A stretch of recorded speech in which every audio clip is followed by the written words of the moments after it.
Okay, team, this is going to be a bit of a test run, so let's see how it goes. I'm going to show you how I got the numbers to my last Instagram post. So what I wanted to show was if you invested the same amount in the total US stock market, how much would you earn after a period of time versus if you invested that same amount in a car. And invest isn't really the right word because a car typically isn't an asset, it's a liability. So let's see how we do this. First, I went to Google and I searched for VTI, which is a Vanguard fund that tracks the total US stock market. I am going to hover over the very first data point we have. I set it to max. The very first data point we have is from 2001 and it's $57.80. And I'm just going to write that on a notebook for just a second. And then the last data point we have is from 2023. And it is for $213. And if we want to be precise, we should probably use September 2021.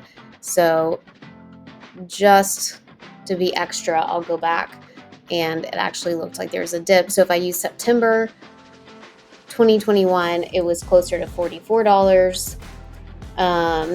And so that's what I will use as my starting point. So we get an even 12-year growth.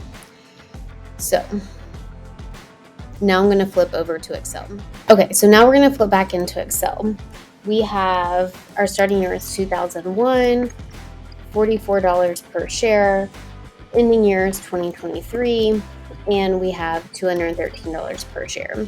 So to find the annual interest rate, you would say 44 times 1 plus whatever that interest rate is to the power of 12, because there's 12 years between 2001 and 2023. So this just gives me a formula because what I want to solve for is the R. So now I can mentally do this. I say equals 213 divided by 44.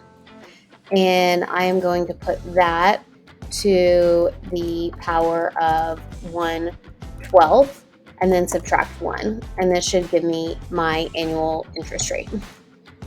So now I can go back and check that by saying equals $44 times 1 plus this annual interest rate to the power of 12, and boom, we get 213, which is what we got here. So this is a really, really strong interest rate. And just a note that you can always cherry pick certain time periods to give you better or worse interest rates. But this was simply in the spirit of showing you an example. So I just grabbed these years because it was the maximum available for VTI. So let's go ahead and say we are going to invest. Option 1 is $35,000. I'm picking $35,000 because I think that's more or less about the average price of cars right now. I did a quick Google before jumping on this recording. So we have option 1 is we are putting it in the stock market, just total US stock market. We take that 35,000 and we'll do one example at 5 years and one example at 7 years. So we'll take the 35,000 and we'll say it's going to earn the same interest rate that it has earned on average for the past 12 years for the next 5.